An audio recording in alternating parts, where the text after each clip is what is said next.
بسم الله الرحمن الرحیم. محترم اوروره، په موږ کې دا رواج شته شل جوړې یا هر څو مثلا د زوم د طرفه څخه په واده کې چې څونې خیښانې ورغلي وي و هغو ته کالي ورکوي، هغه د ناوې خلک د طرفه څخه هغه خلک و دې خیښانو ته کالي ورکوي.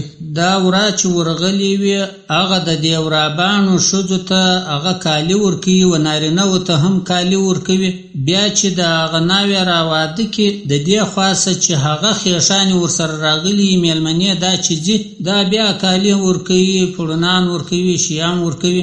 دغه چې دی حضرت مولانا محمد یوسف لدهانوي شهید رحمت الله تعالی علیه دا خبره بیان کړې ده.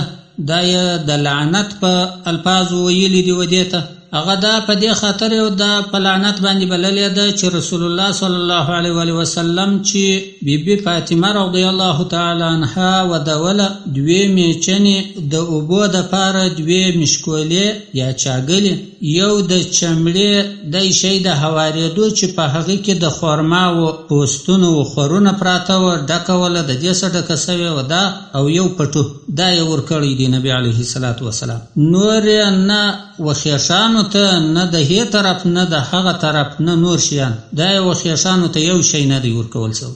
دغه چې دی دا اوس دا رواجونه دا زموږ خپل رواجونه دی یا دا یورپي رواجونه دی د نارواو لارو څخه د دا کفري رواجونه په موږ ګډ سوي یا دا رواجونه دي. خو د نبي علیه الصلاة وسلام لور چې ود سوې ده موږ که هغه رقم کار کوو هغه خو دغسې وو. په دې کې خو دغه کار نسته او دغه عمل ناروا، اسراف، ناجایز. په دې کې زوم داسې وڅنډل سي چې در د ولورې دغه معاملې او تکلیفونه یې در ولور نور پسې ډېر ګران سي. بیا لا نور دا رواج هم پکښې دی اوس راغلی دی. زموږ په طرف کې سکوټر هم ورکول کېږي، ځینې موټر ورکوي، ځینې ټلیفونونه ورکوي، د سرو زرو ګوتمۍ ورکوي. دا بیا نور ناروا کار دی، نور اسرافونه دي چې کوي. دا د زومه څه چې دا روپۍ واخلي خو زوم یې بې روپو کوي او که پلار دا روپۍ دا شیان ورکړي. نور خلک چې بیا ودونه کوي د مسکینانو لوڼې ودیږي هغه بیا دا شیان نه لري نو د هغو لوڼې بګر سره کوټه سي.